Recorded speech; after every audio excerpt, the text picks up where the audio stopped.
Hello everyone, welcome to my next instalment of the Beard Monster Industry Specialists. Unfortunately, the original person was supposed to be for today, had to postpone, and then there was a communication error and the person who was supposed to be for next week said, I'm ready today. So all's well that ends well. So without further ado, I'd like this gentleman to introduce himself, who he is and what he does. And also, I'd like to also say, where are you sitting and why? Okay, off you go. Yes, good morning to you, Peter, from India. I'm Sumant Gaura. I have my own business consultancy, and I'm sitting at the Bangalore Club, started in 1868 by the British. And Winston Churchill was also a member of this club during his war days in the Second World War. So this is a very nice legacy we have from the British. And I'm sitting at the pool here and ready to go. So what was the story you mentioned to me before about the washing? Oh, okay.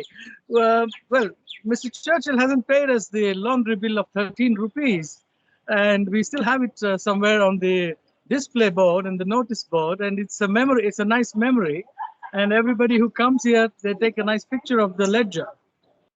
I'm trying to think 13 rupees in today's inflation might be, when it's done then, might be well worth chasing the British government for. Well. We remember Mr. Churchill a lot here. After all, he was your prime minister during the war. So we thought, in fact, when Prince Charles visited us during the shooting for a film here, at that time, somebody did mention to him, and he was willing to pay. But then we said it's all in good fairness. So we just left it at that. Yeah, I know people like you. You're keeping it as an IOU for when you really need it. Yes. Okay. Right, so let's jump into what today's about. So even though I do have obviously great amount of knowledge in emerging economies and how to break into them, one of the ones I know something about, but obviously not as much as you, is the Indian business sphere. And obviously a lot of companies, whether they be SMEs or even large corporates, have tried to move into the Indian market and made some pretty big mess ups and failed miserably. So I know we can't go into depth because I like to keep these between 30 to 45 minutes long, but I want to ask some questions that if somebody or a company does have this vague idea, okay, the Indian market looks like something that's growing particularly well, we want a piece of the action, what they can and can't do. So as always, it's just 3 questions and then we extrapolate out afterwards. So my first question for you is, what are the 2 main differences between Indian business culture and what you call the main Western business culture? Right. It's basically, look, we have the legacy of British here, and a lot of systems are based on British systems. And of course, down the years, many of these systems have been changed, especially the current government is more proactive for attracting foreign direct investment. So there are many people coming in and trying to set up businesses in India. And see, as far as culture is concerned, look, you're talking to somebody in an Asian culture, an Indian culture, which is mostly based on Hinduism. Of course, we have many races here. So our systems are quite different to the Western systems, where you people all uh, uh, you all go to the office at a particular fixed time, and then you go out in the evening and at a fixed time. But here it's not like that. So, it's more done on a leisurely basis, and uh, people have to be ready when they come in to face the slower pace of businesses here. But things are changing. Things have changed. We have moved on. We have got into the IT sector, which is very highly disciplined. And it's India is not like before, where things were very slow, but it's a fast-changing world we are living in India right now, and the business is more, what shall I say, attractive not only for the foreigners but also even domestically. We are doing very well here. So, I mean, when I was in Hyderabad many years ago, I remember, so it's things being slow. I was sitting in it was an evening time, and I was sitting in a hotel. And my business partner at the time says, oh, I would like a gin and tonic, because he likes a gin and tonic before his dinner. So I called the waiter over and we ordered the gin and tonic. And 25 minutes later, it still hadn't arrived. Now, I was getting a bit uppity about it. Oh, I can't believe it's taking so long. And my business partner had spent a lot of time in and out of India and also within Myanmar way before I did. And he said, trust me, it's okay. It's coming. They're going to get it to us. They know we're important to the customer, but don't worry. It will be here in the correct time. And as soon as he said it, gin and tonic arrived. So I think you have to get used to the times. No, you should not. Well, Peter, to be frank with you, those things are changed anymore. They're much changed now. Yes, the thing is, though it is slow, the job is done here. But now, since 2014, the climate in business community has changed because we have a new government with new policies. We have gone digital. We have really gone digital on online, and everything is done on the mobile phones nowadays. Sure. 10 years ago, one did not know what a mobile phone was, but now you see everybody is doing business on the mobile. You don't need a laptop anymore. So there's a lot of difference now, and even when somebody wants to come in and set up shop here, it's not like before. We have a single window clearance system where all the compliances are being met and online, and there's absolutely no scope for middlemen to make money or the brokerages and things like that. Right. It's all coming into place. But yes, we are a different culture compared to the Western culture. Yes, and it's changing fast, and I can only see improvement. I can only see much more aggressive policies by the government. So you will not have much problems to come and set up shop here, I would say. So when we say that, so I was looking for two, and you give us the one about what I like to call bungee rope time. So time stretchable, and I understand that.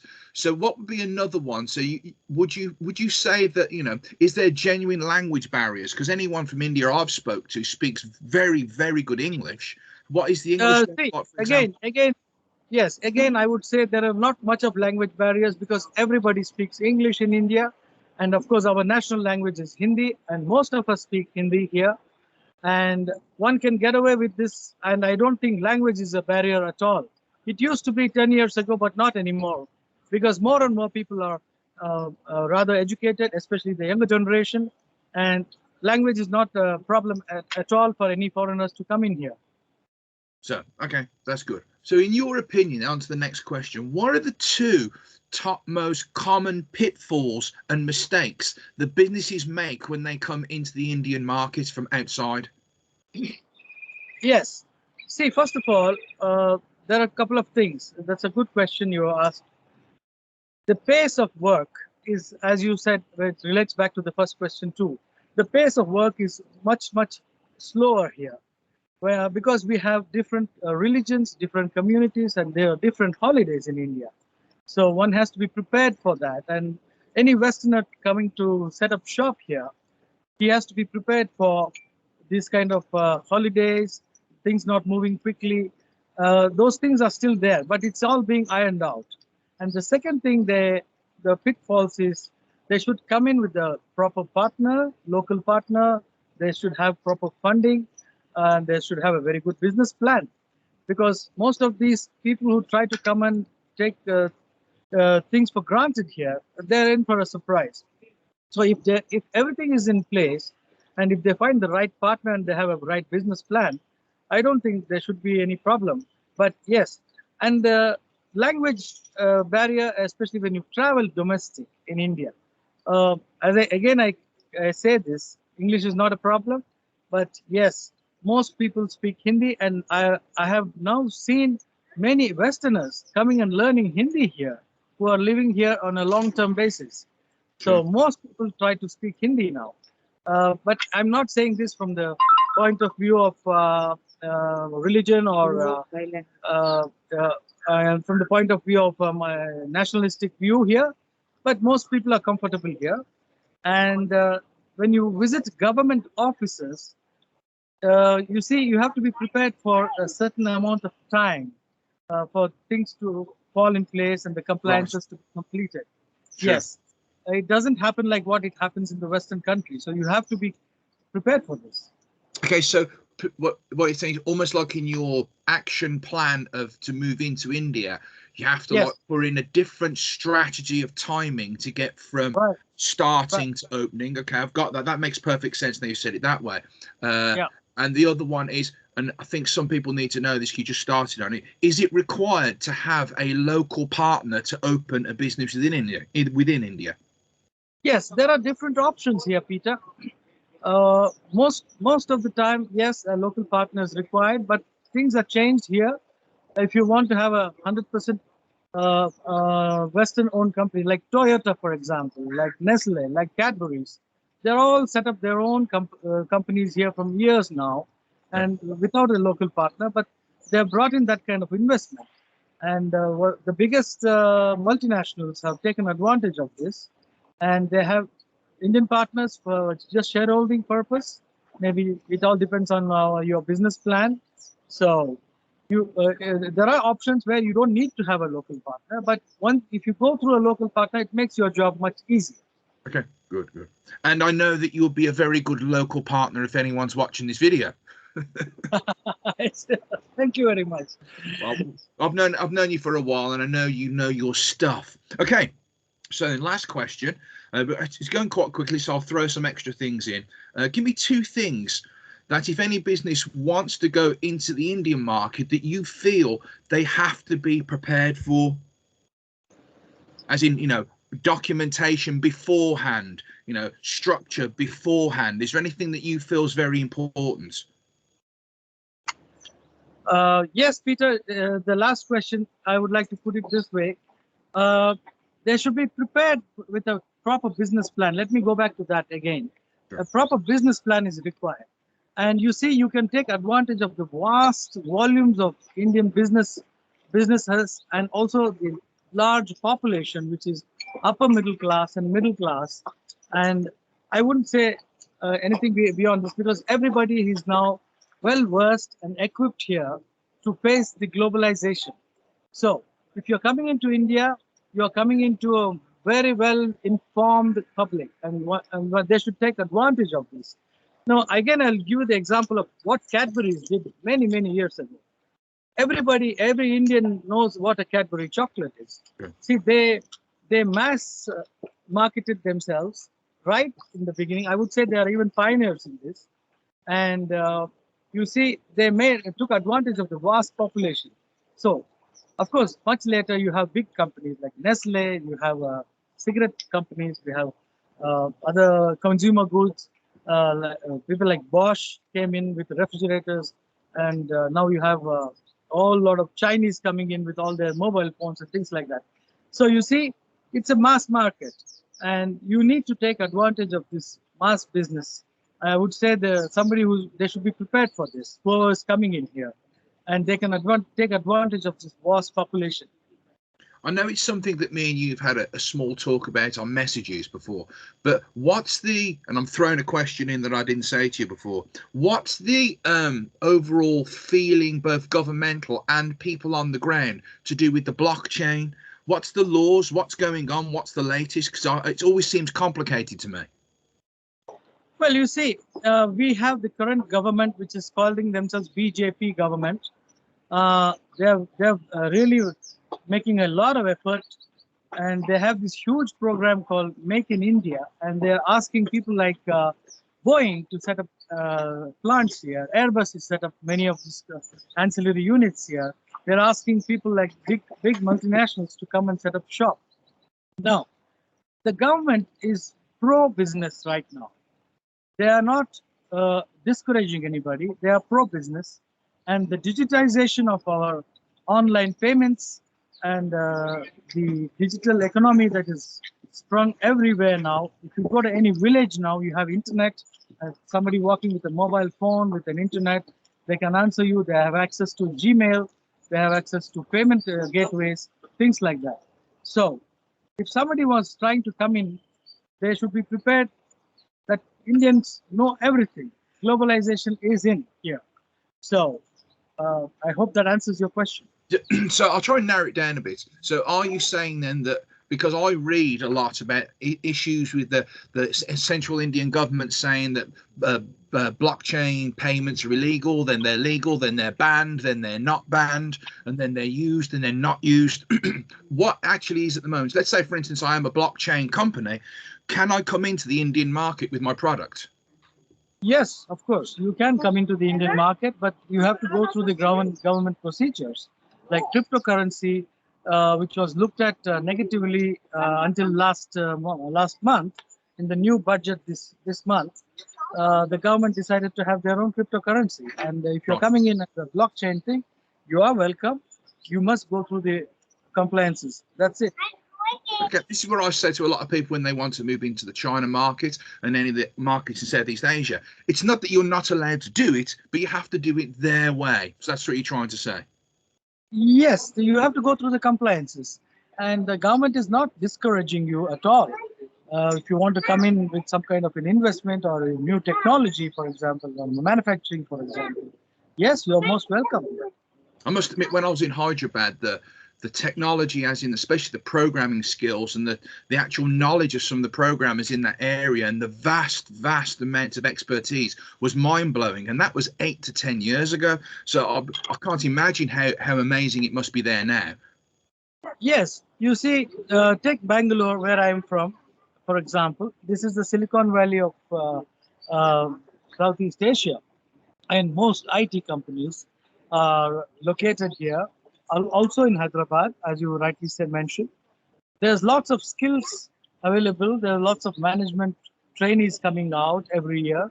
There's a lot of people being trained by both the Western countries, especially most American companies depend on us. Most German companies depend on us. Germany has got a huge